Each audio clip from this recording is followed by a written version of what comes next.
Welcome to the Genius Factory. Enjoy the video. In this video, I will explain how to play Factorio Space Age.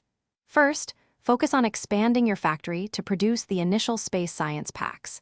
You'll need to research rocket technology early to unlock interplanetary travel. Begin by launching your first rocket to a new planet, which will introduce new challenges and resource requirements.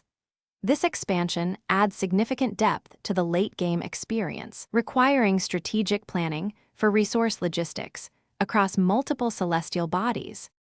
Managing resources across multiple planets is key to success in Space Age. You'll need to establish robust cargo rocket systems to transport materials like space science packs and unique ores. Each planet offers specific resources, so optimize your production lines accordingly.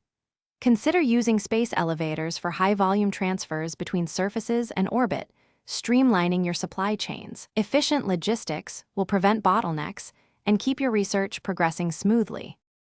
As you progress, you'll unlock advanced space science packs, which are crucial for late-game research.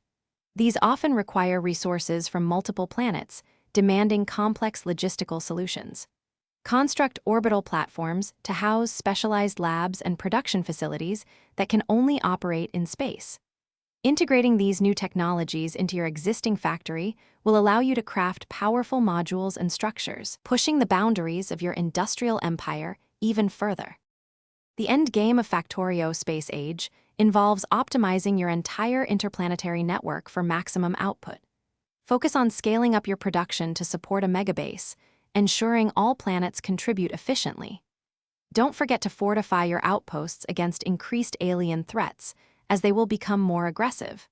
For those looking to streamline their daily routine, check the description for a link to some fantastic leak-proof containers and other great deals. Keep refining your designs for ultimate factory efficiency.